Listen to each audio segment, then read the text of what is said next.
शेर और मच्छर की कहानी। जंगल के राजा शेर को अपनी शक्ति पर बड़ा घमंड था।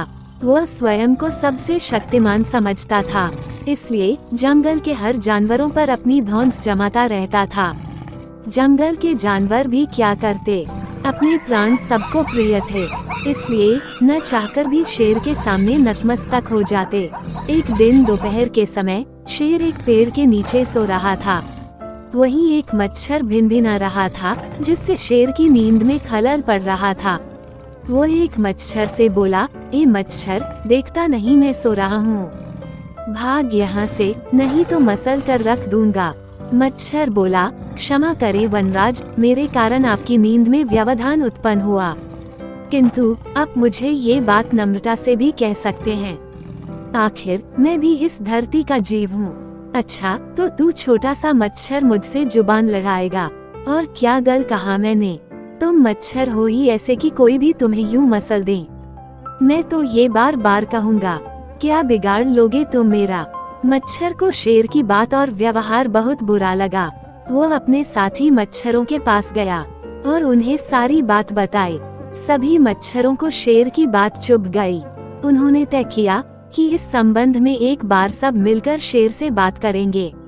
सभी मच्छर शेर के पास पहुँचे और बोले, वनराज, हमें आपसे बात करनी है, जल्दी बोलो, मुझे तुम जैसों से बात करने की फुर्सत नहीं है। शेर बोला, वनराज, आप होंगे बहुत शक्तिशाली, किंतु इसका अर्थ ये कतई नहीं है कि आप अन्य जीवों और प्राणियों का मजाक उड़ाएं या उन्हें नीचा दिखाएं। मच्छर बोले, मैंने जो कहा सच कहा, मैं सबसे शक्तिशाली हूँ और मुझे कोई हरा नहीं सकता। घमंड में चूर शेर गरजा, ऐसा नहीं है। अगर आप शक्तिशाली हैं, तो हमें भी इतना सामर्थ्य है कि आवश्यकता पड़ने पर हम किसी का भी सामना कर सकते हैं और उसे हरा सकते हैं। हम आपको भी हरा सकते हैं। मच्छर भी चुप न रहे। ये सुनकर शेर हंसते हुए बोला, तुम लोग मुझे हराओगे? तुम लोगों की इतनी हिम्मत कि मेरे सामने आकर ये बात कहो? मेरी शक्ति का अंदाजा नहीं है तुम्हें, अन्यथा ऐसा कभी नहीं कहते। अभी भी समय है, भाग जाओ यहाँ से, नहीं तो कोई नहीं बचेगा। शेर के घमंड ने मच्छरों को क्रुद्ध कर दिया।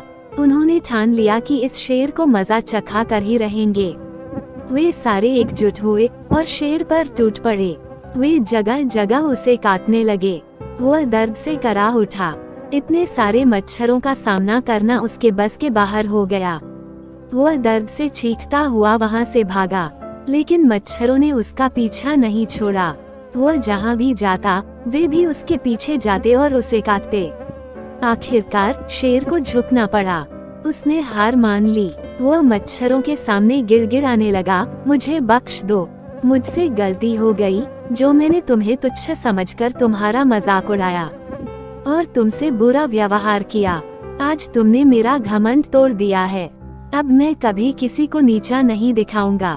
मच्छरों ने शेर को सबक सिखा दिया था, इसलिए उन्होंने उसे काटना बंद कर दिया। वे बोले, घमंडी का घमंड कभी न कभी अवश्य टूटता है। आज तुम्हारा टूटा है। घमंड करना छोड़ दो, अन्यथा एक दिन ये तुम्हें ले डूबेगा। और कभी किसी प्राणी को नीचा मत समझो, हर किसी का अपना सामर्थ्य और शक्ति होती है। शेर तौबा करते हुए वहां से भाग गया। सीख, घमंडी का सिर नीचा।